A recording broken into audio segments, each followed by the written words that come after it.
Assalamualaikum anak-anak. Berjumpa lagi dengan Bapak. Sekarang kita akan mempelajari pelajaran agama Islam. Ahlan wa sahlan fi darsi dinil Islam. Selamat datang kembali dalam pelajaran agama Islam. Kira-kira apa sih yang akan kita pelajari pada hari ini? Tujuannya apa kita mempelajari pelajaran agama Islam pada hari ini? Oke, sekarang kita lihat terlebih dahulu tujuan pembelajaran kita pada hari ini. Tujuannya adalah 1. Kalian setelah mempelajari pelajaran pada hari ini, kalian mampu memahami kisah keteladanan tentang Nabi Harun alaihissalam. Kemudian selanjutnya kalian juga akan mampu memahami kisah keteladanan Nabi Musa alaihissalam. Dan terakhir, setelah kalian mempelajari, menyimak baik-baik, melihat dan memperhatikan dengan baik, harapannya kalian juga akan mampu untuk menceritakan kembali kisah keteladanan Nabi Harun dan Nabi Musa alaihissalam. Oke, sekarang kita lanjut kepada bagian yang pertama. Siapakah Nabi Harun alaihissalam? Ada yang tahu Nabi Harun itu siapa? Oke, kalau gitu mari kita bersama-sama mengenal Nabi Harun alaihissalam. Jadi di dalam Islam, umat Islam itu diwajibkan untuk mengenal nama para nabi dan para rasul. Nah, tentu salah satu di antaranya adalah Nabi Harun alaihissalam.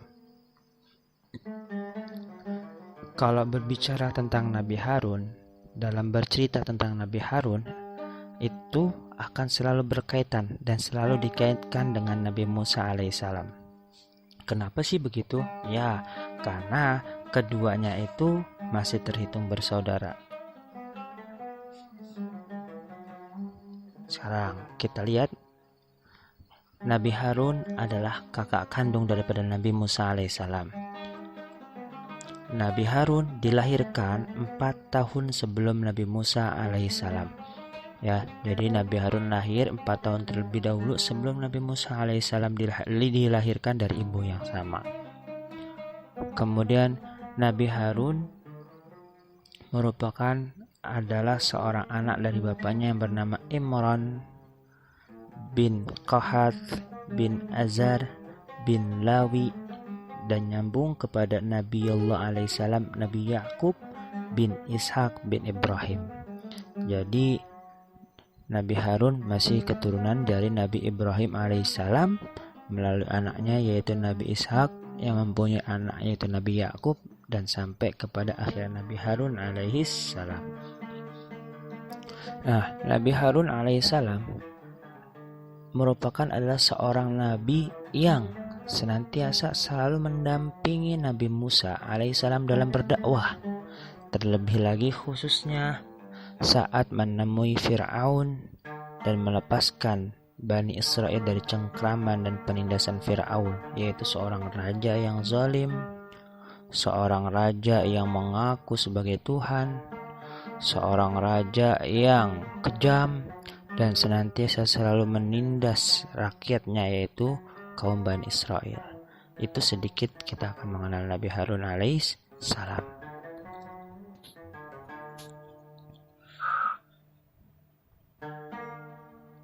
Selanjutnya kita akan membahas bagaimana proses Allah Subhanahu wa taala itu mengangkat Nabi Harun menjadi seorang rasul.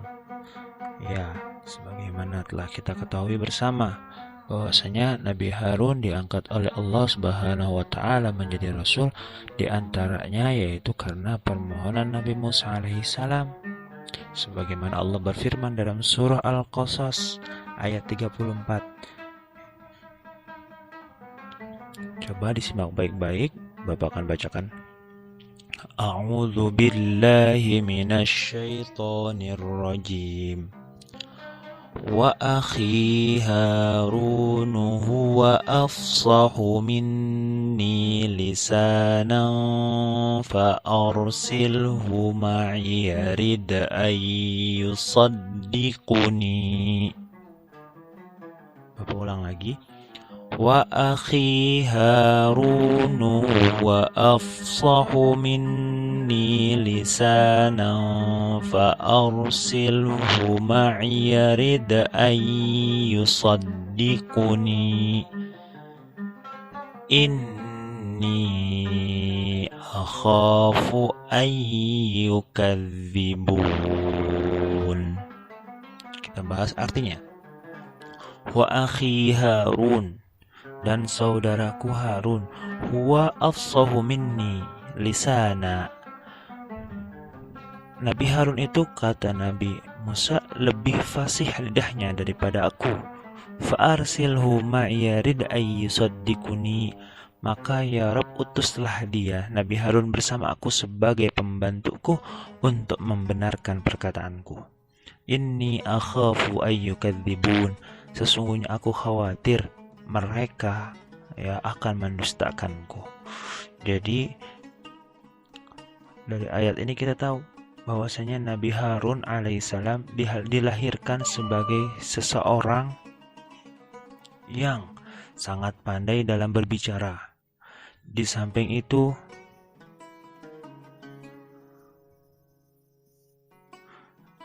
juga memiliki pendirian yang sangat tegas dan sangat berani, itu Nabi Harun. Sehingga ketika Nabi Harun bersama Nabi Musa akan menyampaikan ajaran dan dakwah kepada para raja yang sesat dan menyimpang, maka Nabi Musa itu selalu dibantu oleh Nabi Harun dalam menyampaikan dakwahnya, yang tentu saja apa yang dimiliki Nabi Harun merupakan kelebihan, dan kelebihan itu diakui oleh Nabi Musa alaihissalam. Bahkan pada suatu ketika ada satu kejadian yang dimana membuat lidah Nabi Musa menjadi keluh. Keluh itu kaku ya. Nabi Musa tidak dapat berbicara dengan fasih, dan akhirnya datanglah Nabi Harun yang senantiasa selalu membantu menyampaikan pesan, menyampaikan dakwah kepada baik Bani Israel ataupun Raja Firaun. Nah, dengan hadirnya Nabi Harun alaihissalam, tentu ini menjadikan salah satu keringanan atau satu hal yang membuat meringankan beban dakwah yang diemban oleh Nabi Musa alaihissalam. Karena dakwah Nabi Musa alaihissalam begitulah berat. Namun dengan adanya Nabi Harun, setidaknya meringankan beban dakwah yang diterima oleh Nabi Musa alaihissalam. Bahkan Nabi Harun juga sering membantu dan menggantikan posisi Nabi Musa untuk memimpin umat, yang nanti akan kita bahas kapan posisi itu terjadi. Seperti itu. Nah, selanjutnya tugas Nabi Harun diangkat menjadi Nabi dan Rasul, yaitu tadi sudah disampaikan membantu tugas kerasulan Nabi Musa. Dan hal tersebut merupakan rahmat, kasih sayang, dan anugerah bagi Nabi Musa yang diberikan oleh Allah Subhanahu wa taala. Sejalan dengan firman Allah dalam surah Maryam ayat 53, A'udzu billahi minasyaitonir rajim, disimak baik-baik. Wa wahabna lahu mir rahmatina akhahu Haruna nabiyya. Coba ulang lagi. Wa wahabna lahu mir rahmatina akhahu Haruna nabiyya, yang artinya wa wahabna lahu mir rahmatina, dan kami telah menganugerahkan kepadanya sebagian rahmat kami. Siapa itu? Akhahu Haruna nabiyya, yaitu saudaranya Harun yang menjadi seorang nabi. Maka disinilah ada peran Nabi Harun yang menggantikan Nabi Musa alaihissalam. Saat apa? Saat Nabi Musa menerima wahyu dari Allah Subhanahu wa taala di Gunung Sinai, yang kurang lebih waktunya 40 hari 40 malam, pergi ke sana untuk menerima wahyu yang diberikan Allah. Nah, saat itu Nabi Harunlah yang menggantikan Nabi Musa untuk memimpin, yaitu Bani Israel, selama ditinggal oleh Nabi Musa. Berapa lama tadi kurang lebih? Ada yang mengatakan yaitu 40 hari 40 malam ditinggal oleh Nabi Musa untuk menerima wahyu dari Allah di Gunung Sinai. Seperti itu. Oke, sekarang kita masuk pembahasan. Ada salah satu ujian, tantangan yang dihadapi oleh Nabi Harun alaihissalam. Di antaranya yaitu tantangan ujian yang diterima Nabi Harun dalam menghadapi tipu daya Samiri. Sebelum kita masuk ke kejadian tersebut, kita akan sedikit mengulas. Jadi, pada suatu ketika, Nabi Musa dan Nabi Harun beserta rombongannya, yaitu Bani Israel, melakukan satu perjalanan ke sebuah negeri. Nah, negerinya itu disebut negeri Kan'an. Di saat atau di tengah perjalanan, Nabiullah Musa alaihissalam diperintahkan oleh Allah Subhanahu wa taala untuk menerima wahyu di Bukit Sinai. Ya, sebagaimana sebelum menjelaskan. Nah, tatkala wahyu tersebut akan diterima oleh Nabi Musa. Oh ya, wahyunya ini adalah berupa kitab ya. Ada yang tahu kitab apa yang diterima oleh Nabi Musa? Ya, kitabnya kitab Taurat. Kurang lebih 40 hari 40 malam. Maka saat itu Nabi Musa akan meninggalkan kepemimpinannya. Dan saat itu Nabi Musa merasa khawatir akan apa yang terjadi nanti. Nah, kekhawatiran itu yang mendasari Nabi Musa untuk mencari pemimpin lain, dan dipilihlah dan diberikanlah amanat kepada Nabi Harun alaihissalam untuk memimpin memimpin umatnya atau Bani Israel selama Nabi Musa alaihissalam menerima wahyu di Bukit Sinai. Nah, saat Nabi Harun ditinggal dan sudah mulai memimpin, nah, di situ terjadi kekacauan. Di saat itulah muncul seorang bernama Samiri. Nah, orang ini merasa dia lebih layak dan lebih pantas untuk menjadi pemimpin Bani Israel. Nah, Samiri akhirnya dengan segala tipu dayanya mencoba untuk membuat patung anak sapi dari emas yang bisa berbicara. Apa sih tujuannya? Ya, tujuannya diantaranya hanya untuk mengelabui kaum Bani Israel, sehingga patung tersebut bisa dijadikan sesembahan oleh Bani Israel. Akhirnya, sebagian dari kaum Bani Israel berhasil ditipu oleh Samiri, sehingga mereka sudah tidak menyembah Allah. Mereka menyekutukan Allah dengan menyembah patung anak sapi yang terbuat dari emas tersebut.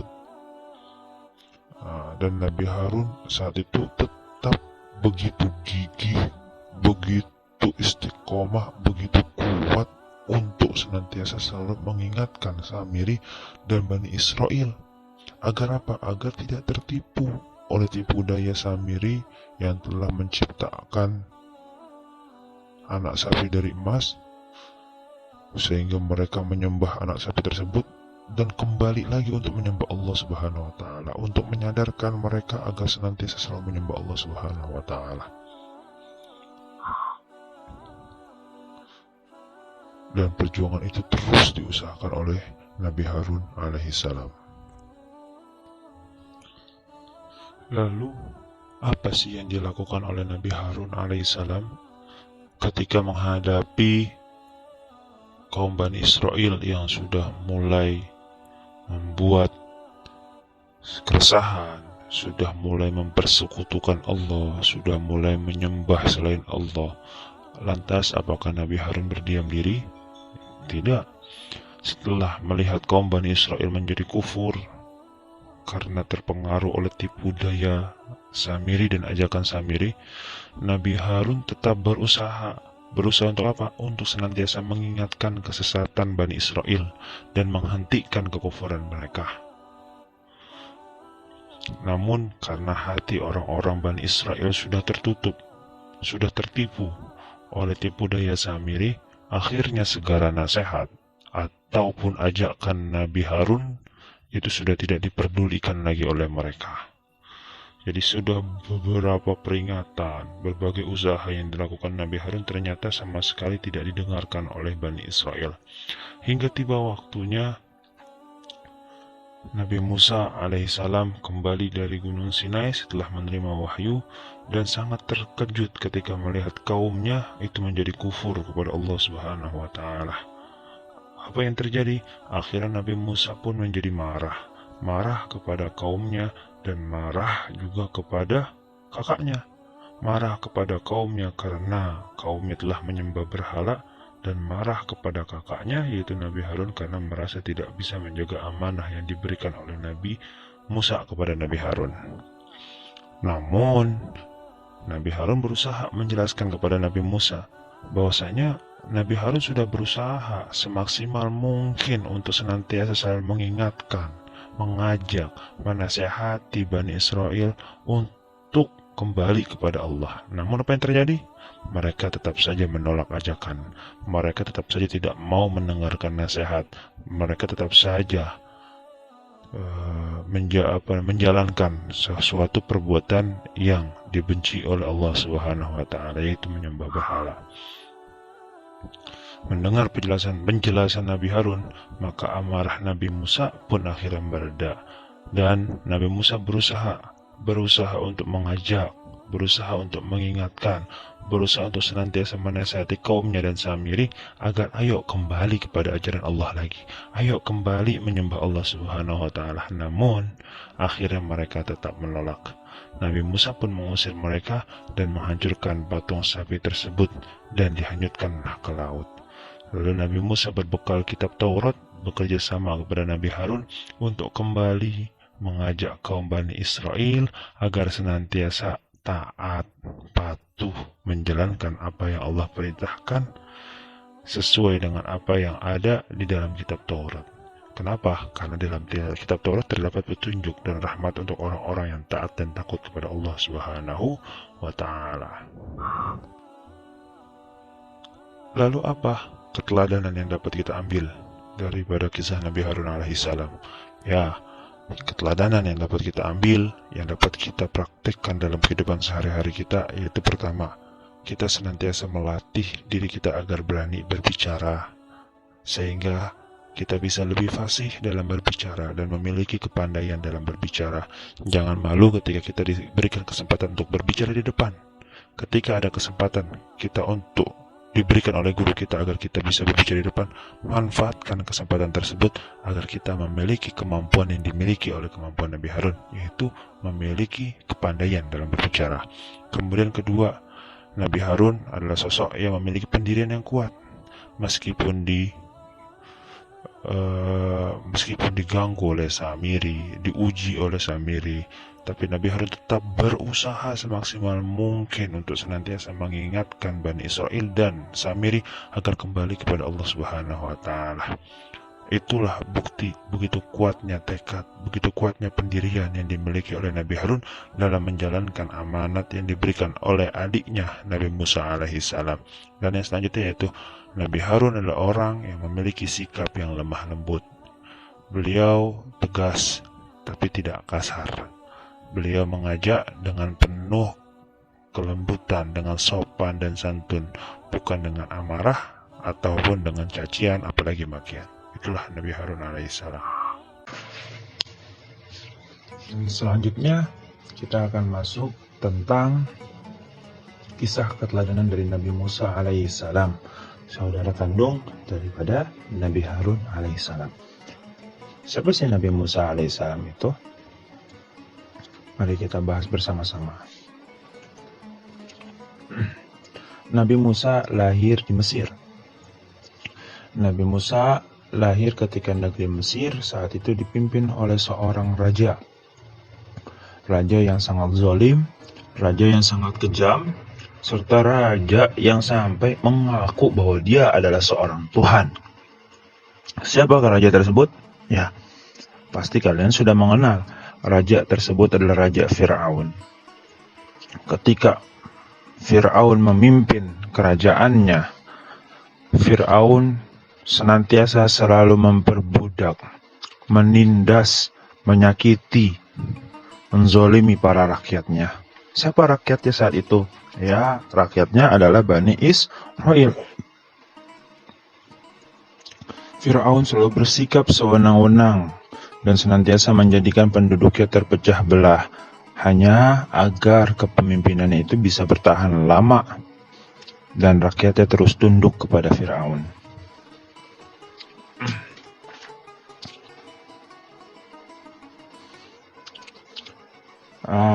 Nabi Musa lahir di saat Mesir saat itu memiliki peraturan.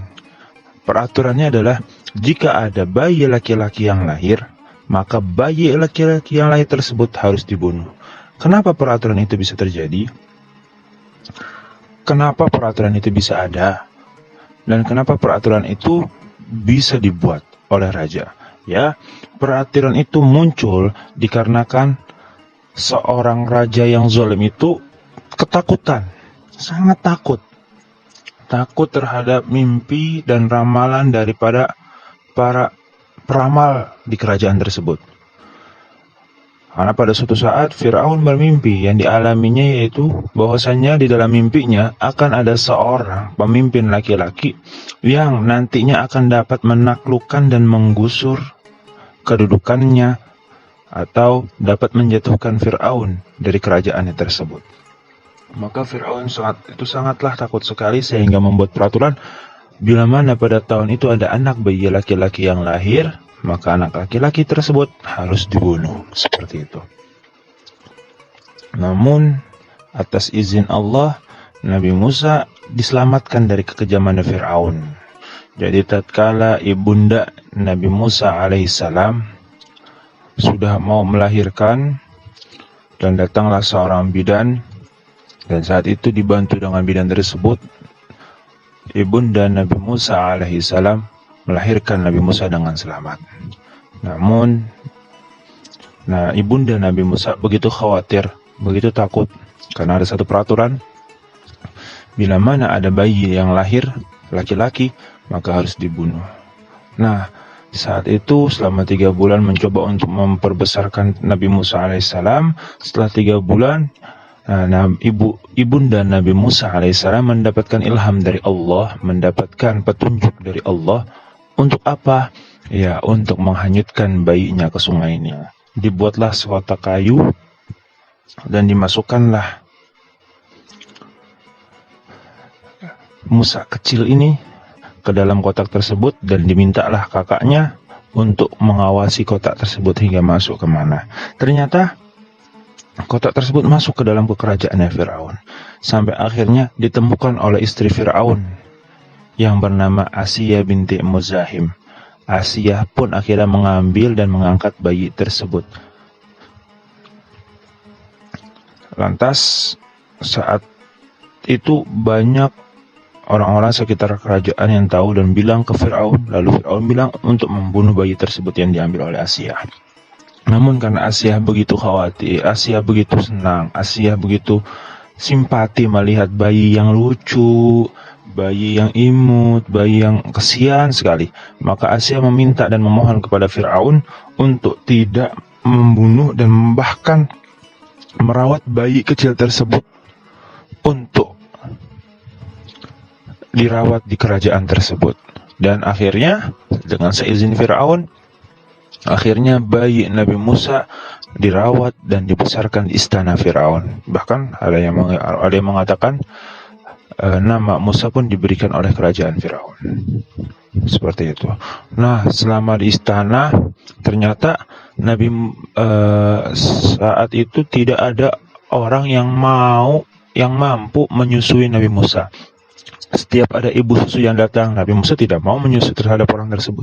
Sampai berkali-kali, sampai akhirnya ada seorang laki-laki yang menawarkan, ada seorang perempuan yang baik, yang salihah, yang mungkin anak kecil ini akan mau bila mana disusui oleh perempuan tersebut. Akhirnya istri dari Firaun yang bernama Asiyah meminta kepada laki-laki tersebut memanggil perempuan tersebut segera hari ini untuk ke kerajaan.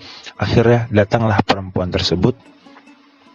Dan perempuan tersebut ternyata ketika ingin menyusui Nabi Musa, dan Nabi Musa mau membuka mulutnya dan menyusui langsung dari ibu tersebut. Dan tahukah siapa ibu tersebut? Ya, perempuan tersebut adalah ibunda Nabi Musa alaihissalam yang bernama Yukabat. Ada beberapa riwayat, ada yang mengatakan namanya bukan Yukabat, ada yang namanya yang lain dan sebagainya. Itu.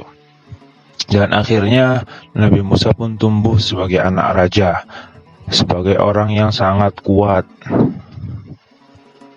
sebagai anak yang pemberani dan juga memiliki pendidikan yang sangat baik.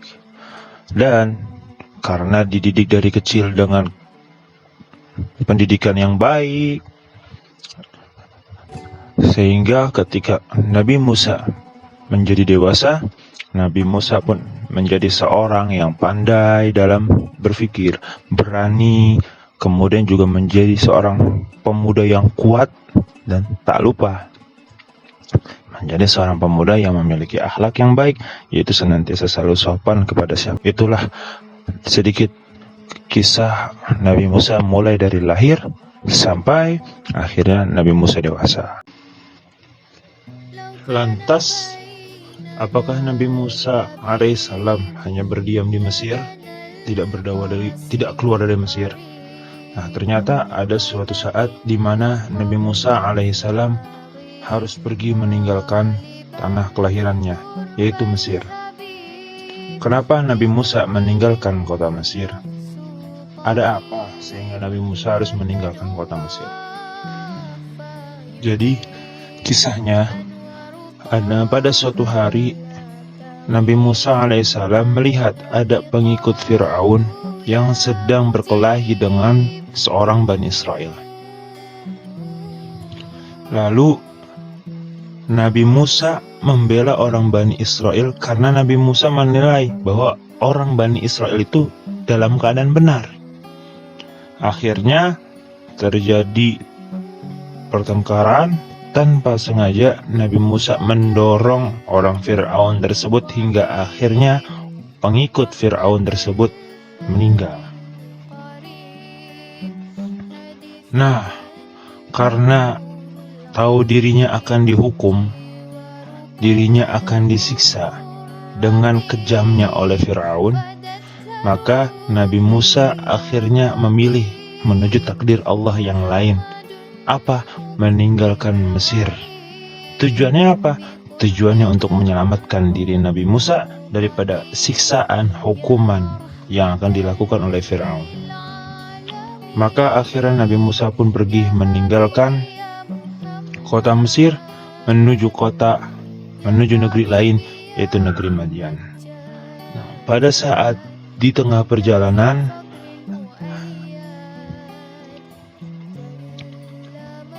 Nabi Musa melihat segerombolan orang-orang yang sedang mengantri mengambil air untuk hewan yang sedang dikembalakannya. Nah, saat itu Nabi Musa melihat ada 2 orang gadis yang sedang mengantri. Karena rata-rata yang mengambil air itu mayoritas laki-laki, dan gadis ini tidak ingin bergabung dengan laki-laki. Nah, pada saat itu Nabi Musa menemui 2 gadis tersebut dan bertanya, ada apa gerangan? Nah, 2 perempuan itu berkata, dia diminta oleh orang tuanya yang sudah lanjut usia untuk mengambil air buat hewan gembalanya tersebut. Akhirnya tanpa pikir panjang, Nabi Musa langsung memberikan pertolongan buat 2 orang gadis tersebut. Hingga akhirnya gadis tersebut kembali ke rumahnya dan menceritakan kepada ayahnya.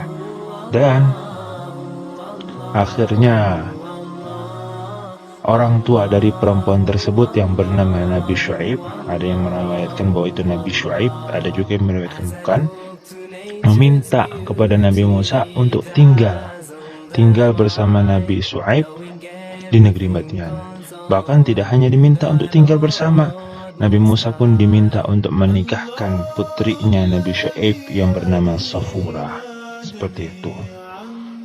Dan selanjutnya Nabi Musa juga diminta untuk bekerja mengembala kambing selama kurang lebih 8-10 tahun lamanya. Nabi Musa pun akhirnya bekerja dengan penuh amanah, dengan semangat yang tinggi, dengan kerja keras, dengan ikhlas, dan dilakukan semuanya itu karena amanah yang diberikan oleh Nabi Syuaib untuk menjalankan. Lalu bagaimana Nabi Musa alaihissalam bisa diangkat menjadi seorang Rasul? oleh Allah Subhanahu wa taala, bisa diangkat menjadi utusan Allah Subhanahu wa taala. Ya, jadi kisahnya setelah Nabi Musa menikah dengan Safura dan Nabi Musa mengabdi kurang lebih 8 sampai 10 tahun di sana, Nabi Musa memiliki keinginan untuk kembali lagi ke negeri asalnya, yaitu Mesir. Dan akhirnya Nabi Musa beserta keluarganya, yaitu istrinya, melakukan perjalanan ke Mesir. Dan saat di tengah perjalanan, Nabi Musa beserta keluarganya beristirahat dan sedikit kebingungan kemana arah yang harus dia tempuh untuk bisa menuju Mesir, karena Nabi Musa melalui jalan yang tidak biasa dia lalui.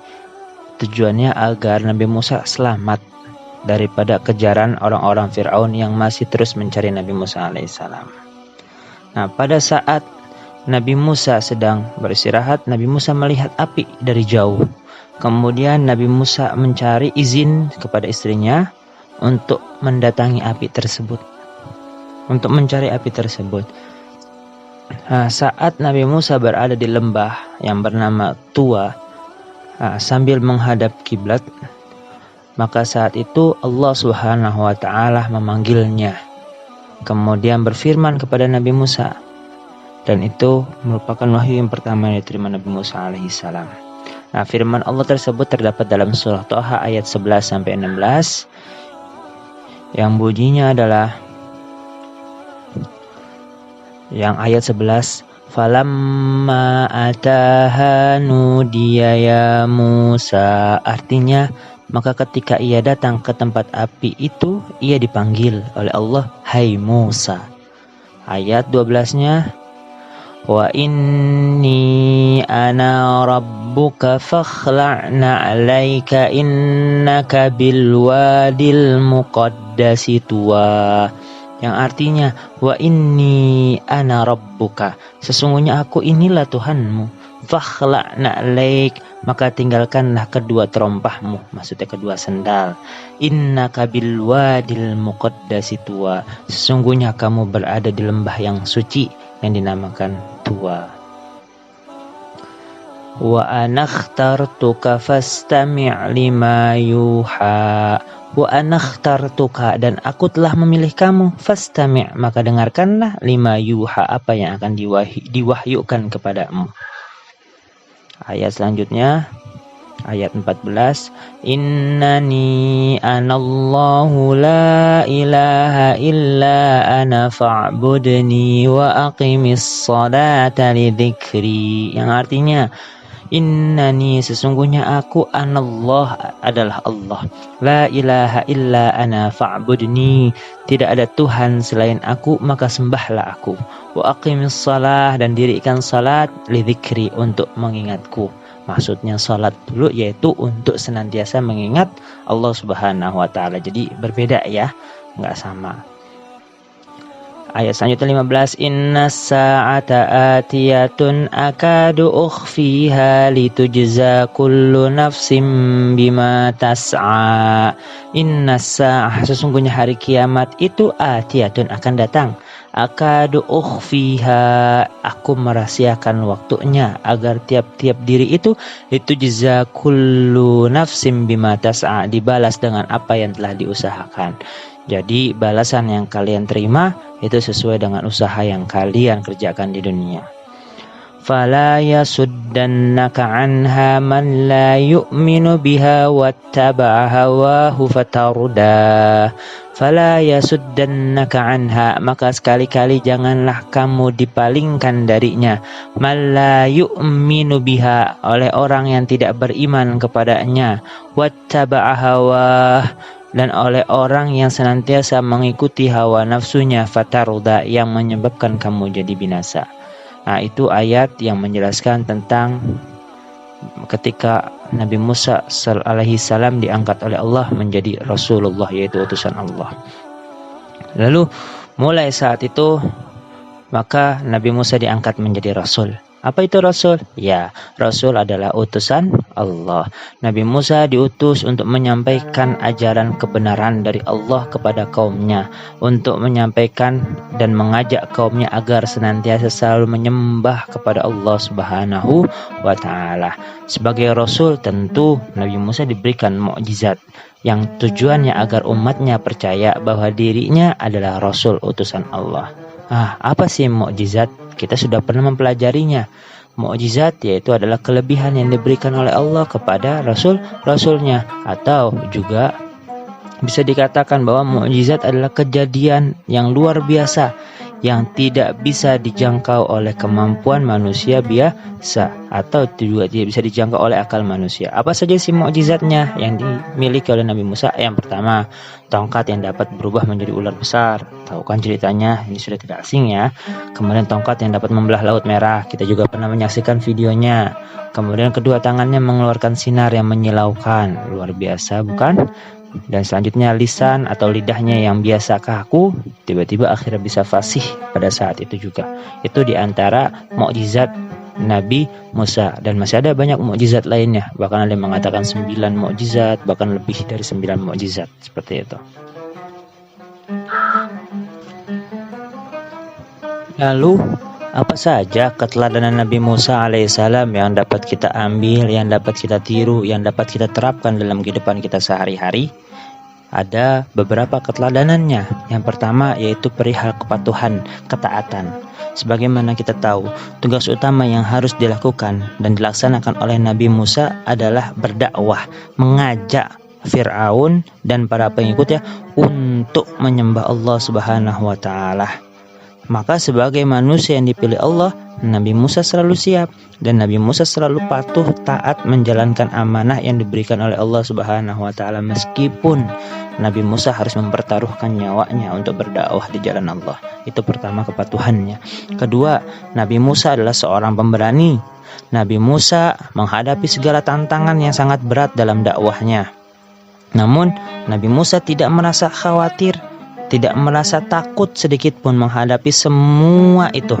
Kenapa? Karena Nabi Musa yakin dengan adanya pertolongan yang Allah berikan kepadanya.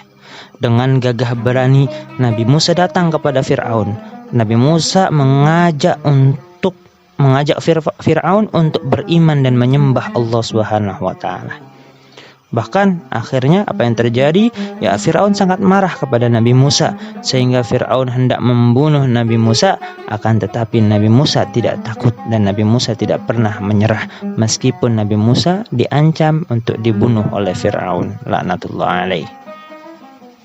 Kemudian yang keteladanan yang ketiga adalah Nabi Musa adalah seorang nabi yang imannya begitu sangat kuat. Dalam dakwahnya, Nabi Musa harus berhadapan dengan para penyihir Fir'aun yang sangat terkenal hebatnya. Akan tetapi Nabi Musa tidak pernah gentar sedikit pun menghadapi para penyihir tersebut. Nabi Musa selalu mempunyai keyakinan yang sangat kuat, kepada Allah Subhanahu wa Ta'ala. Kenapa? Karena Allah pasti akan menolong dan memberikan pertolongan kepada Nabi Musa alaihi salam.